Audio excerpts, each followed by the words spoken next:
दोस्तों नमस्कार। बेधड़क खबर देख रहे हैं आप। मैं हूं आपके साथ विमलेश शुक्ल। खबर थोड़ी सी पुरानी है लेकिन मैं आपको बता नहीं पाया, कुछ लगा नहीं, लेकिन लगा कि ये खबर तो बड़ी खबर है। और खबर ये है कि जो भारतीय जनता पार्टी है ये हर जगह प्रवचन देती है सात्विक होने का। मांसाहार के विरोध में एक बड़ा कार्यक्रम भारतीय जनता पार्टी चलाती है और इससे जुड़े हुए तमाम स्वयंभू संगठन हैं, स्वनाम धन्य संगठन हैं, जो इस तरह की बातें करते हैं कि हत्या नहीं होनी चाहिए। गो हत्या पर प्रतिबंध को लेकर के तो हमारे देश में संतों का, आम आदमी का, हर वर्ग की ये पहल है कि निश्चित रूप से किसी भी कीमत पर हत्याएं नहीं होनी चाहिए। जैन धर्म तो जीव जंतुओं की सुरक्षा के लिए सतत प्रयत्नशील रहा है। हिंदू धर्म भी कभी हिंसा का पक्षधर नहीं रहा। लेकिन ये जो राजनीति है ये कुछ भी करवा देती है और इसका जीता जाता उदाहरण आपको देखने को मिला भदोही में। भदोही से जो लोकसभा चुनाव हुए उसमें कभी मझवा से विधायक रहे विनोद बिंद सांसद बन गए। अब जब विनोद बिंद सांसद बन गए तो सीट खाली हो गई मझवा की। उपचुनाव होने वाले हैं, आने वाले दिनों में वहां मतदान होना है, तो सुचि स्मिता को वहां से प्रत्याशी बना दिया गया। अब प्रत्याशी बन गई, इनके ऊपर कृपा थी कि ये सांसद हो गए, तो पार्टी ने इनको एक जिम्मेदारी सौंपी कि आप कम से कम अपनी जिस सीट से विधायक थे उस सीट को तो जिता ही सकते हैं। तो विनोद बिंद ने कहा कि हाँ ये तरीका तो ठीक है। और जो आम राजनेता, छोटे दल का नेता, ग्राम प्रधान, जिला पंचायत सदस्य, एक आम धारणा जनता भी समझ चुकी है कि सत्ता पाने के बाद नेताओं से उनका कोई संबंध नहीं रह जाता है। नेता बहुत ऊंचाई पर हो जाता है, जनता बहुत नीचे होती है और इतना फासला हो जाता है कि फिर जनता और नेता के बीच में संवाद नहीं हो पाता। वो चाहे प्रधान हो, जिला पंचायत सदस्य हो, विधायक हो, सांसद हो। तो जनता भी ये मानकर चलती है कि जितना सुख मिलना है, खाना पीना, झपटना, लेना देना, रोना गाना, ये सब मतदान के पहले तक की ही एक प्रक्रिया है। नेता भी होशियार हो गए हैं, मांगने वालों से थोड़ी दूरी बना के चलते हैं। पब्लिक भी जो किसी पार्टी की नहीं है उसको दल से नहीं मतलब है। 40% लोग तो ऐसे हैं जो किसी भी नेता के पीछे आपको घूमते हुए दिख जाएंगे। उनको क्या चाहिए? मांस चाहिए, मदिरा चाहिए, कपड़ा चाहिए, आर्थिक मदद चाहिए। मैंने भी 2-1 चुनाव फेस किया है 2-1 मित्रों का, तो मैंने देखा है कि लोग बड़ी अपेक्षाएं पाल लेते हैं नेताओं से और वो वोटर भी नहीं है उनके। वो बारी बारी जितने भी प्रत्याशी हैं वो सबके पास जाते हैं, सबसे धन दोहन करते हैं, पैसा लेते हैं, उनकी आम दावतों में शामिल होते हैं, उनके चाय जलपान के नाश्ते वाले कार्यक्रम में शामिल होते हैं, चुनाव प्रचार करने जाते हैं, गाड़ियां लेते हैं, रिश्तेदारों के यहाँ घूमते हैं और मजदूरी लेते हैं। खैर ये अलग बात है। तो बात हो रही थी विनोद बिंद की। तो विनोद बिंद के समझ में आया कि समाज के लोगों को एकजुट करने के लिए एक दावत देनी चाहिए। हालांकि इस समय तो कटोगे तो बटोगे, तो बिंद को नहीं पता था कि यहां कटा तो सर भी फटा और पब्लिक भी बंटी, तो बकरा कटा। विनोद बिंद ने, अब सांसद हो गए हैं तो बकरे की दावत। अब चूंकि ये बात तो शुरू हुई, जिनको निमंत्रित किया गया उनके सूचियां बनी। नेताजी ने सोचा कि एक खाएगा तो 20 वोट लाएगा। तो अब मांस था तो मदिरा भी रही होगी, इसमें कहीं कतई संदेह नहीं है। वैसे जो भी पक्ष विपक्ष आरोप प्रत्यारोप लगाए, लेकिन जब मांसाहार की व्यवस्था थी तो अगर मदिरा की व्यवस्था वहां नहीं रही होगी तो गोलबंद लोग होते हैं वो अपने खरीद के पी लेते हैं।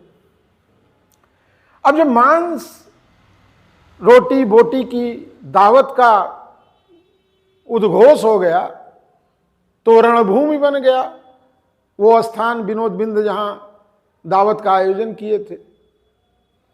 उम्मीद थी 300-400 लोगों की, बंदोबस्त 300-400 लोगों का था।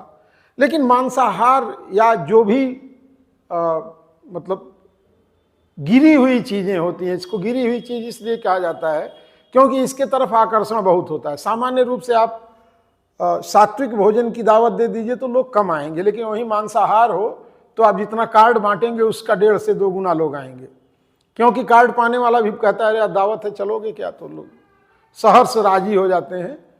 तो ये स्वाद का मामला है। तो इस भोज भात में 400-300 जो भी इंतजाम विनोद बिंद ने किया था उसके कई गुना लोग आ गए, 5 गुना 6 गुना लोग आ गए।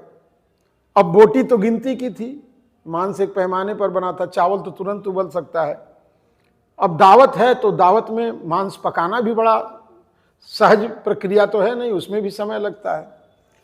अब दावत में बहुत सारे लोग आए तो लोग एक दूसरे को भी बताते गए, भीड़ बढ़ती गई। तो बताते हैं इस बीच विनोद बिंद का जो ड्राइवर है, ड्राइवर के भाई ने भी 2-1 लोगों को आमंत्रित कर दिया कि भीड़ में क्या करना है, आ जाएंगे, ये भी खा लेंगे, यार दोस्त हैं। तो सारे लोग पहुंचे। अब परोसने वाले लाइन से लगे हुए थे, चावल है, रोटी है, मांस है, शोरबा है बाल्टी में भरा हुआ।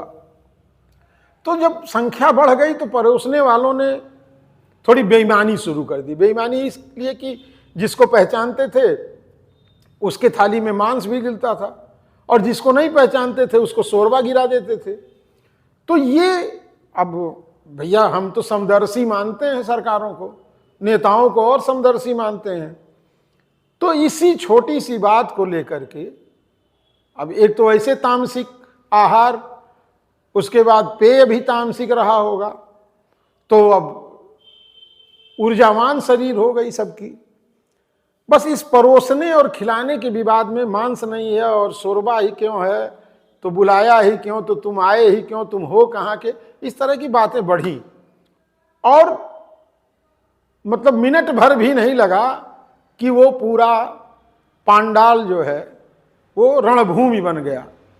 अब किसी को कुछ समझ में नहीं आ रहा था कि आखिर विवाद क्या है। ये तो 4-6-10 लोगों के बीच की बात थी, लेकिन सब लोग प्रतिकूल आहार ले चुके थे, तो बुद्धि भी भ्रष्ट हो गई थी, प्रतिकूल शरीर भी हो गई थी, और पूरा वो युद्ध का मैदान बन गया, कुरुक्षेत्र बन गया।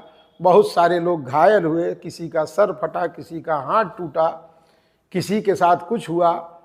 और सांसद जी का ये कहना है कि मैं तो पहले ही चला गया था, लेकिन कुछ लोग ये कह रहे हैं कि जो घटना शुरू हुई उसके तुरंत बाद सांसद जी निकल गए। अब सांसद जी के पक्ष की बात यह है कि ये विरोधियों की साजिश है।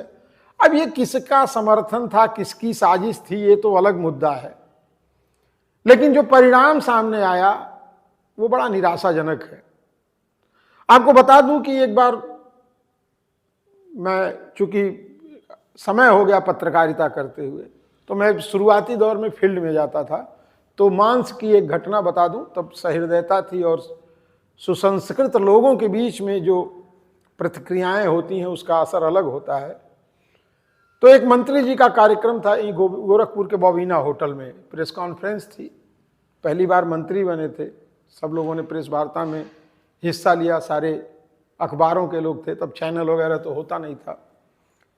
तो प्रेस वार्ता के बाद बेसमेंट में नीचे दावत का आयोजन था, तो शाकाहारी और मांसाहारी दोनों लगा था, लेकिन एंट्री करते ही चूंकि मांस बहुत सारे लोगों को प्रिय है, प्रिय भोजन है, तो पहली कतार में मांसाहार ही लगा हुआ था, डग में रखा हुआ था।